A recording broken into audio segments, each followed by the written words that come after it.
A massive setback to U.S. President Donald Trump. His sweeping global tariffs have been struck down by the U.S. Supreme Court.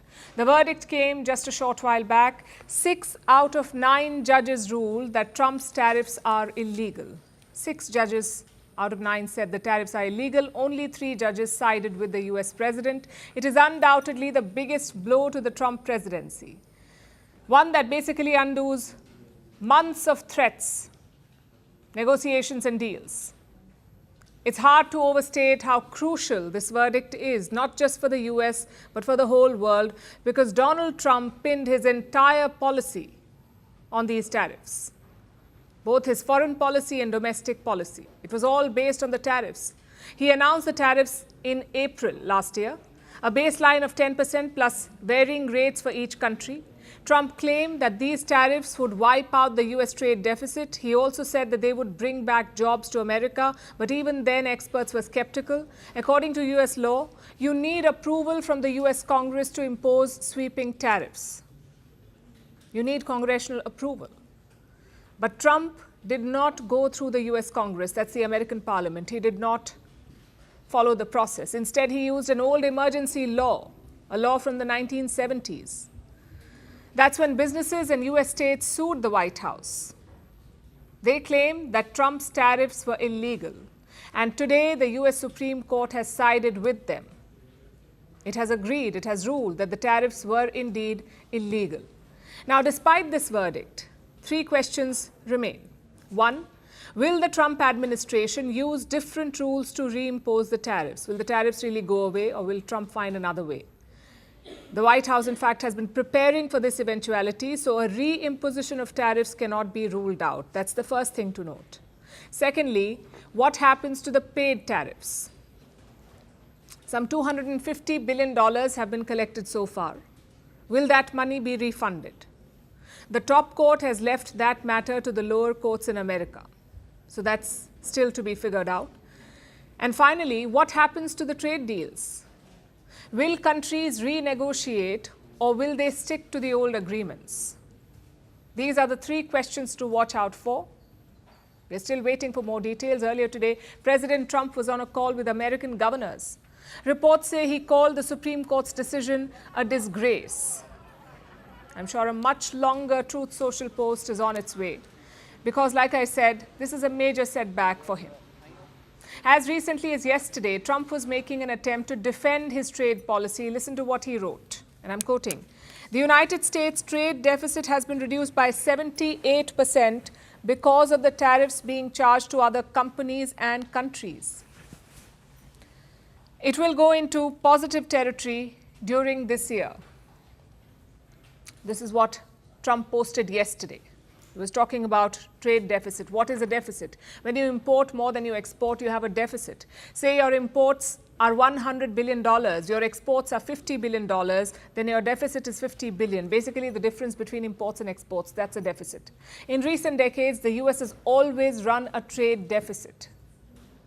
They've always bought more than they've sold. Their last surplus was back in 1975, and this was a cornerstone of Trump's campaign. He promised to impose tariffs to cut down America's deficit. He claimed it would bring back factory jobs to the United States. Well, it's been 10 months of tariffs and deals. And what's the verdict? Let me show you the official numbers from the US government. The goods deficit in 2025 was $1.24 trillion. That's around 2% higher than the previous year. The deficit was higher than the year before. It's also the highest deficit since 1960. So Trump's claim is absolutely false. The US deficit did not fall by 78%, as he put it. It in fact rose by 2%. And just to be clear, we have no idea where Trump got that number from. But one thing's for sure, his grand tariff plan is not working. Not in the market, and now not in the court of law. Tariffs were supposed to curb American imports, yet imports are up in the US by 4.7%. Americans imported goods worth $4.3 trillion last year. But the silver lining is the exports. American exports did rise. They rose by 6.2% last year. The problem is this is not translating into jobs. Trump's tariff plan had two objectives. One was to reduce the deficit, and the second was to bring back American jobs. But right now, the opposite is happening. American manufacturers cut 80,000 jobs last year. So to recap, the deficit is at a historic high, and the jobs are being cut. Then what did Trump's tariffs achieve? They have shaken up America's import mix. Basically, the share of each country in US imports, that has changed. The deficit with China has tumbled from $295 billion in 2024 to $202 billion last year. That's a 26% drop in America's deficit with China. Similarly, the deficit with Europe is down by 7%. But with other major producers, the deficit has widened, almost 44% with Vietnam, 14% with Mexico, almost 97% with Taiwan, and around 28% with India. That's right.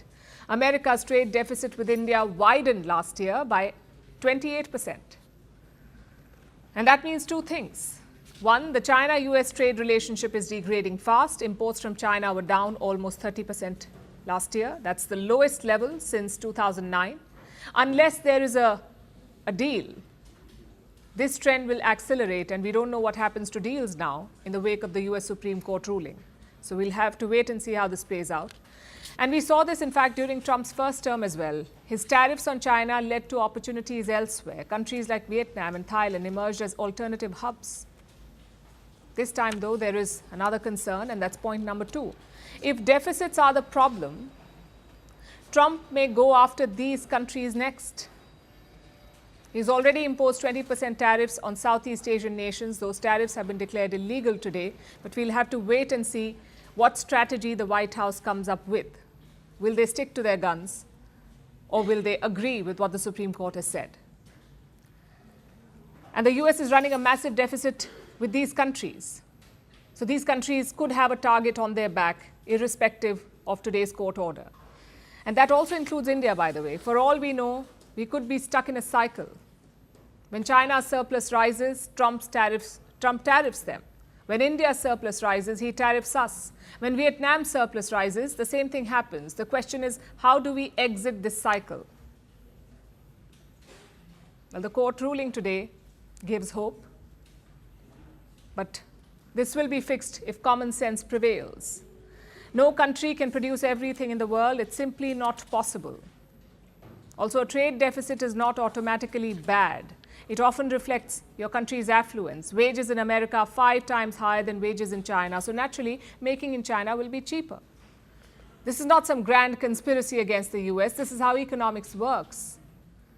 Unless Donald Trump acknowledges that, the problem will get worse. The immediate thing to see would be how this standoff with the Supreme Court plays out and how Donald Trump responds to today's ruling. The US Supreme Court, like we said, has said that Trump's tariffs are illegal. 6 out of 9 judges have ruled that the tariffs are in violation of the federal law.